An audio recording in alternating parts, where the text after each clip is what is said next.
This one is about Bobby Flay and how he kind of gives this tenured professor vibe, at least to me. Now, I want to preface by starting with I don't really know Bobby Flay's history the best. I know he's a very accomplished Michelin chef, and I grew up watching him. Like, I remember seeing him on TV, and he was kind of the go to face of the Food Network in a lot of things. But as Food Network has kind of gone on, I've seen like Bobby Flay being inserted into more things, and I just don't know if he likes doing it.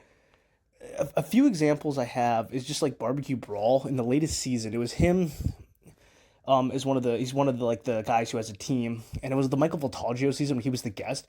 And Voltaggio was like crushing it, and he like dressed up in uniform, and the co-host also dressed up, but Bobby just like never really participated in the costumes. And it was really bizarre because it's like this is kind of his show, but like he's not really engaging in the quirkiness of it. And as the show goes on, like Bobby's team doesn't, minor spoilers, but Bobby's team doesn't do the best. And when they start to lose, he just looks like really upset to the point where like it almost feels like they rigged Voltaggio's team to start losing halfway through. So I almost feel like he has a lot of control over these shows. Where like he can't lose or he has to be smart, kind of like how Jason Statham and The Rock can't lose in their contract. Bobby Flay, I almost feel like has the vibe where it's like he can't look incompetent.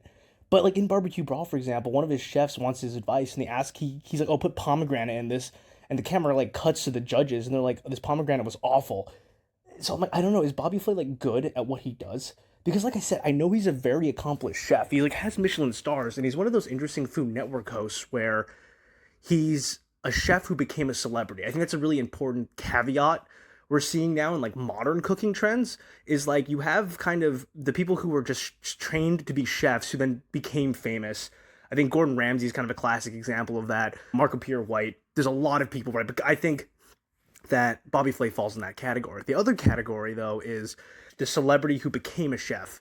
And that is like your Guy Fieri, who, and these people, I'm not saying these people aren't chefs, but I'm saying like their personality kind of carries their ability to cook.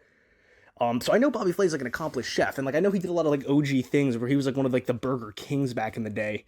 But I just find that the Food Network, like I said, he just keeps putting him in things, and I don't know if he loves it or not. I also don't love his whole like beat Bobby Flay show because I find it very punching down, where it's like I understand it's good exposure for the chef, but you're getting this like lovable like mom and pop owner or like person who has like one restaurant against like Bobby Flay, who obviously like, usually crushes them because like he like is a master of like a bunch of different cuisines.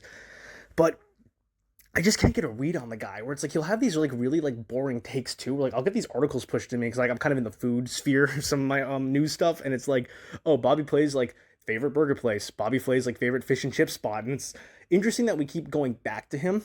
And I inquire this more as like, what do other people think about him? Because I would love to hear people's opinions if like do people still watch him is my other thing. Like, is he still engaging? Or back to my first point, is he kind of a tenured professor where it's like Food Network is like obligated to keep giving him a platform? I don't think he's problematic in the sense that like he's doing like weird stuff behind the scenes, but more just he doesn't really feel like he like is bringing a lot of energy. Like it's almost like and it's like on maybe the other end of the spectrum is Food Network not letting him go? You know, is Bobby Flay stuck in a bunch of contracts where he's getting paid really well, but he's forced to do show after show after show, and he's just getting tired of it? Or is he the one who wants to stay on because he's scared to be irrelevant? I don't have the answer to that because, as far as I know, he's doing well. He also side quests really interestingly. Like, he was on a Scooby-Doo movie. And I don't know to this day if that was his idea or if that was like the network's idea because they put like his cat in it. It's like a little trivia is Bobby Flay loves cats. And like they put his cat in the Scooby-Doo episode and he voiced himself and he was kind of like a goofball in the episode. So I don't know if like that was his idea or he like wants to do more silly things like that because I could see him pivoting in that direction where I would love to see Bobby Flay do more weird stuff, like get him an animated TV series, like make him a weird like recurring character in Family Guy. I don't know. Like I'd love to see him do more of that than just like these like Barbecue Brawl where it's like he just doesn't seem that happy to be there. Or maybe that's just his personality too. I don't know. Like I said, I inquire people to let me know if like I'm missing the mark on Bobby Flay because it just seems like he's like not the most happy. Like I said, it's giving tenured professor where it's like I want my check, but like I don't have to do this, but I kind of like am obligated to. And yeah, I just like I would love to see where he goes from there because yeah, obviously he's done a lot of cool stuff back in the day. And I loved the side quest with Scooby-Doo. Ever since when I saw Barbecue Brawl, I was just like, he doesn't look like he's having that good of a time. Now, I've never seen Triple Threat, where he like is kind of more of a, like, he's one of the three people who cooks. But definitely something I'm curious about and I want to learn more about.